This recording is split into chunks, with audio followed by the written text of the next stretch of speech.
하나님과 주 예수 그리스도의 종 야고보는 흩어져 있는 12지파에게 문안하노라. 아멘. 할렐루야. 오늘 나누는 하나님의 말씀을 통하여서 주님을 더욱더 알아가는 기쁨이 우리의 삶 가운데 넘치는 귀한 은혜의 시간 되기를 소망합니다. 우리 성도의 교제 나누고 말씀 나누길 원하는데요, 우리 함께 이렇게 인사하겠습니다. 하나님 말씀으로 살아갑시다. 하나님 말씀으로 살아갑시다. 하나님 말씀으로 살아갑시다. 아멘. 한 해를 시작하게 되면 가장 많이 접하는 단어가 하나 있는데요, 바로 트렌드라는 단어입니다. 2023년이 시작되는 것과 동시에 수많은 곳에서는 23년의 트렌드를 예측하기 위해서 힘쓰고 있습니다. 올해의 뷰티 트렌드, 올해의 경제 트렌드, 올해의 문화 트렌드, 올해의 교육 트렌드 등등 다양한 트렌드들을 찾기에 힘쓰죠. 기업은 이러한 트렌드 분석을 통해서 2023년 어떠한 전략을 가지고 시장에 접근해야 하는가 전략을 세우고요, 학생과 학부모들은 올해의 교육 트렌드에 뒤처지지 않게 전략을 세워서 대학 입시를 준비합니다. 또한 취업을 준비하는 취업생도 지금 이 시대에 기업이 원하는 신입사원 트렌드에 맞는 사람이 되기 위하여 자신의 미래 계획을 수정하고 검토하는 것이죠.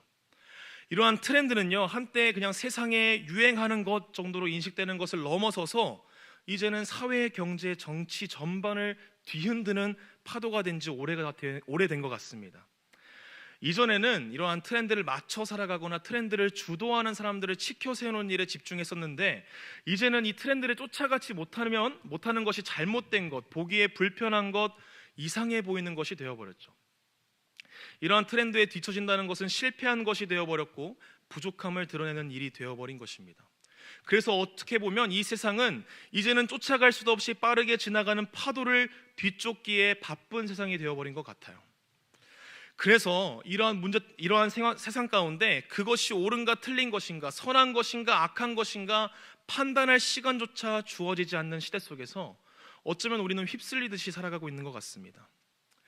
바울은 이러한 현실에 대해서 에베소서에서 이렇게 이야기하는데요, 세상 풍조에 휩쓸려 살아가고 있는 것, 이렇게 말을 하고 있죠.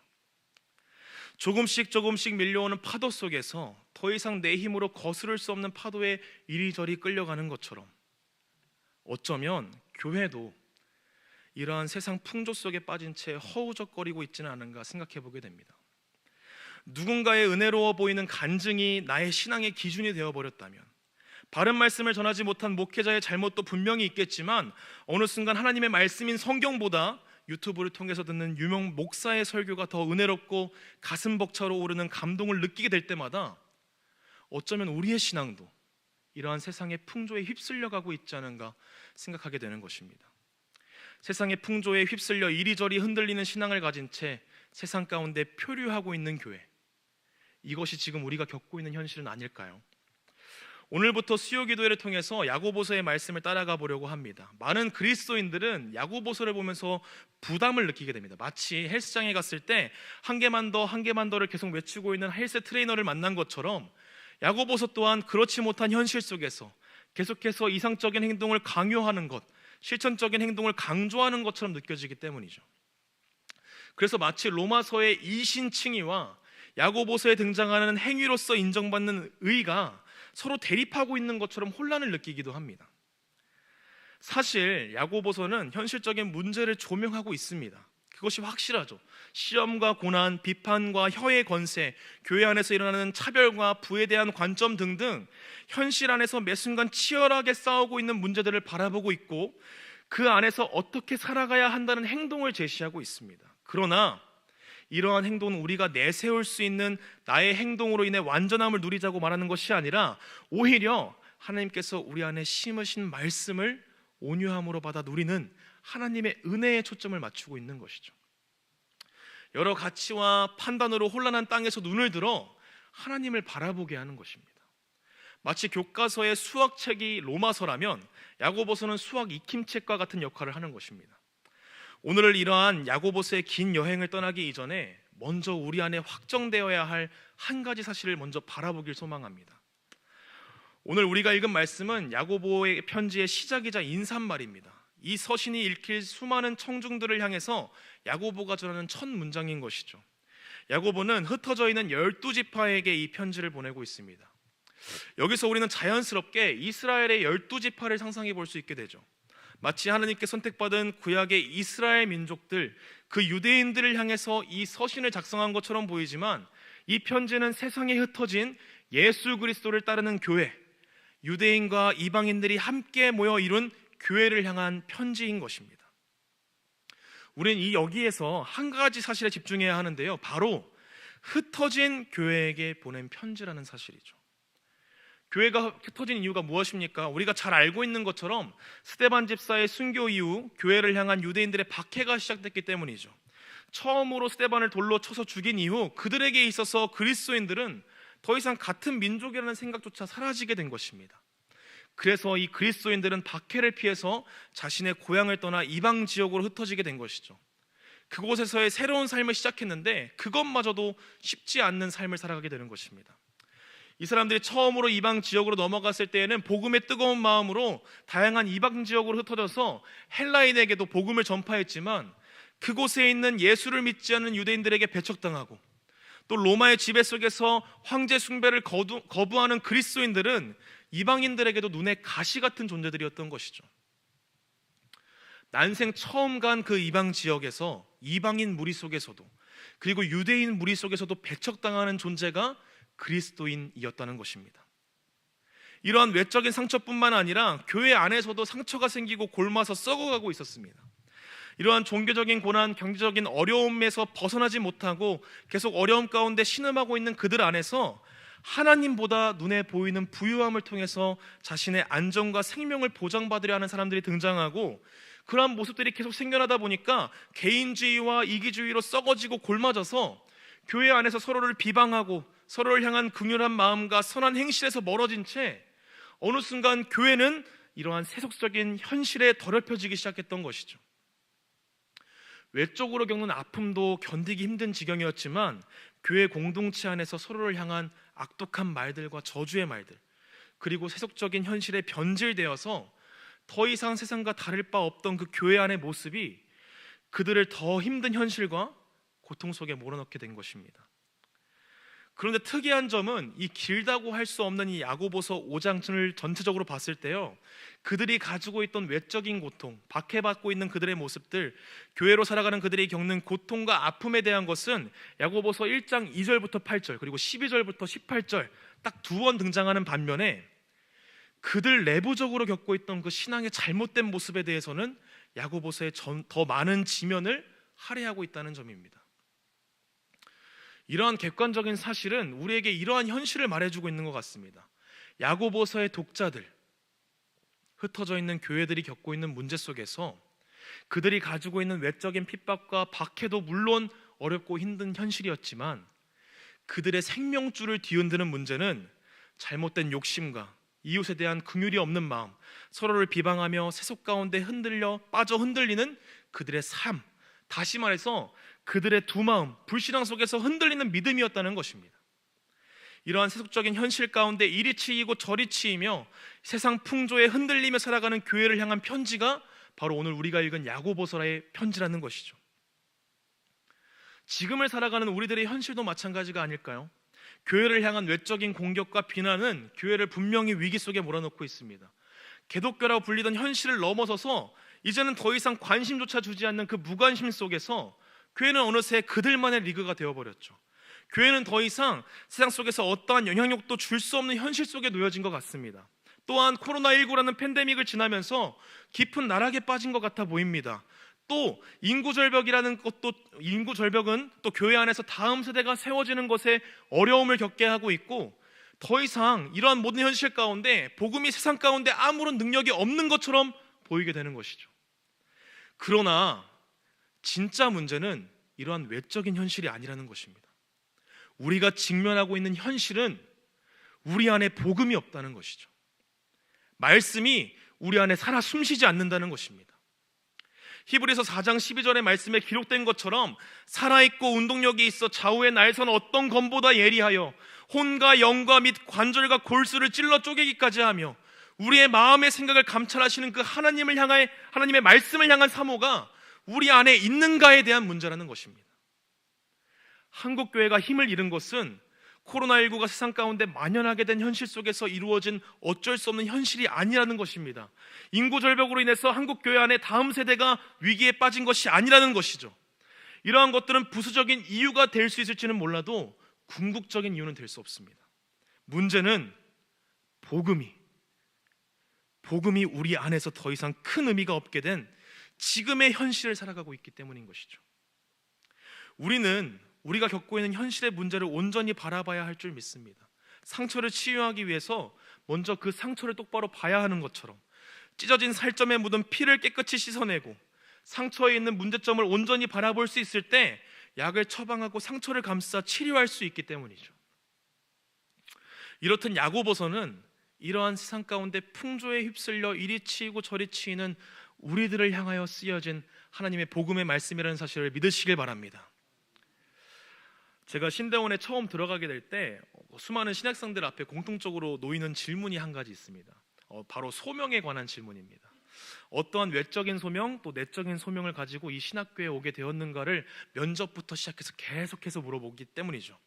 그래서 면접 때도 신학교에서 다른 전도사님들과 함께 만나서 교제할 때도 자신의 소명에 대한 그런 이야기들을 되게 자주 나누게 되는데, 저는 그 질문 앞에만 서면 너무 부끄러웠습니다.